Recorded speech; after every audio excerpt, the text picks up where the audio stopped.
Ada beberapa informasi yang menjadi hot topic, tapi kita akan lanjutkan kembali informasi pemirsa. Akan kami update lagi terkait dengan penanganan bangunan roboh di Sidoarjo yang hingga Selasa dini hari, pihak RSUD Notopuro Sidoarjo ini masih terus menerima korban robohnya bangunan musola di Pondok Pesantren Al-Kozini Buduran Sidoarjo.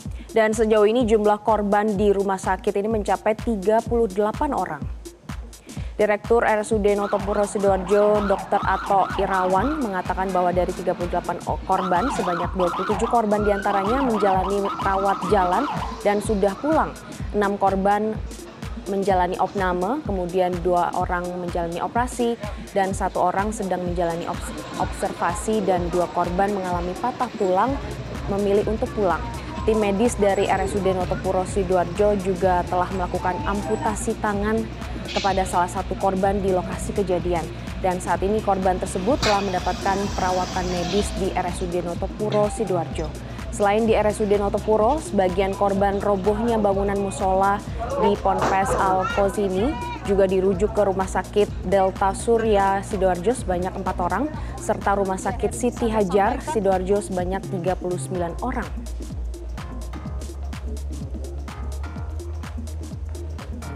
Sebelumnya bangunan musola di Pondok Pesantren Al-Kozini di Kecamatan Buduran Sidoarjo, Jawa Timur ambruk dan menimpa lebih dari 1.000 santri yang sedang sholat berjamaah sekitar pukul 14.40 waktu Indonesia bagian Barat. Menurut Ketua RT setempat, musola tersebut masih dalam tahap pembangunan. Nama pesantren dua operasi, 1 observasi cedera otak ringan. Terus kemudian 2 pasien tadi dengan patah tulang, ini pulang APS, kemudian juga 2 pasien observasi, dan ini tadi yang pasien 1 kita putuskan memang amputasi di tempat kejadian, dan ini baru masuk ke kita. Oh, jadi amputasi bagian mana? Lengan sebelah kiri. Sebelah kiri karena posisi dia tidur tertungkup tadi, sedangkan lengannya tertimbun oleh bangunan. Dan pemirsa, proses pencarian korban robohnya bangunan musola di Ponpes Al-Kozini Buduran Sidoarjo ini masih dilanjutkan hingga pagi ini, namun 2 alat berat yang disiagakan masih belum bisa digunakan hingga hari ini. Ya, Glory dan juga pemirsa, untuk mengetahui informasi selengkapnya kita bergabung bersama dengan jurnalis Metro TV Belinda Firda langsung dari lokasi. Selamat pagi Belinda. Jadi bagaimana proses pencarian korban di sana? Apakah update-nya masih ada korban yang tertimbun di sana?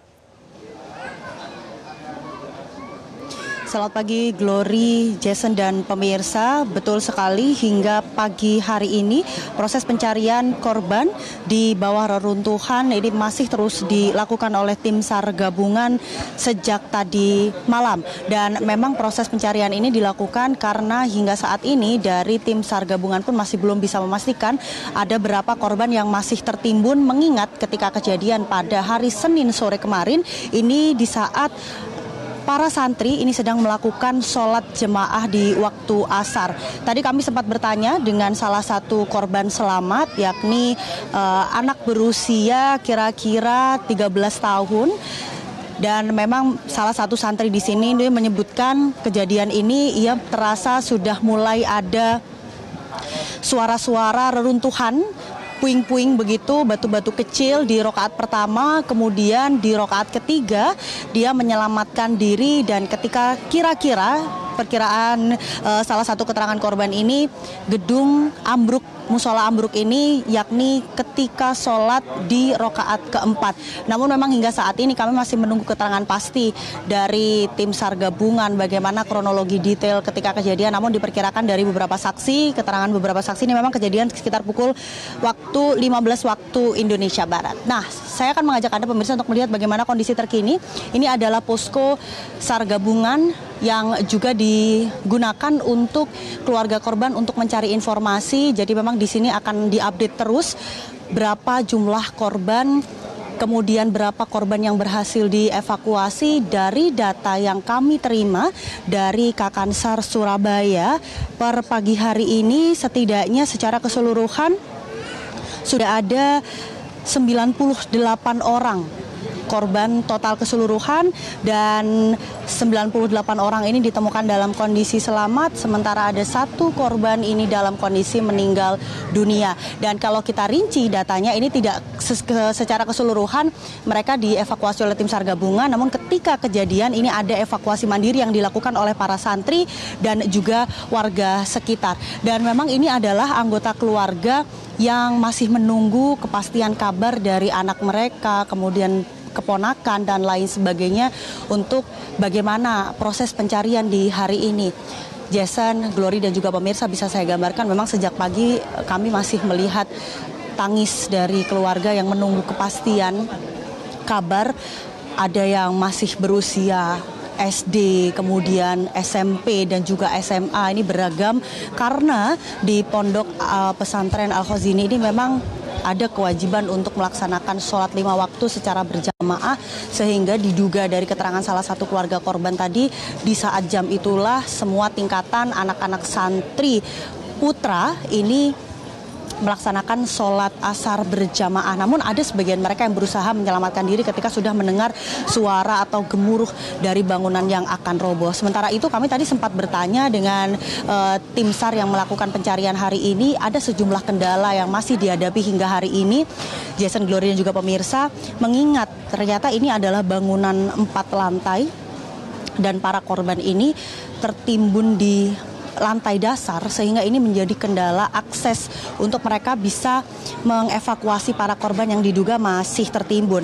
Nah, kalau tadi disebutkan bahwa hingga pagi hari ini ada 2 alat berat ekskavator yang masih belum bisa digunakan, hal ini dikarenakan untuk menjaga agar bangunan, struktur bangunan ini masih tetap pada posisi yang sama ketika roboh. Struktur bangunan yang masih belum jadi ini adalah bangunan yang masih dalam proses pembangunan, ya, keterangan yang kami dapatkan, sehingga masih belum terlalu kuat.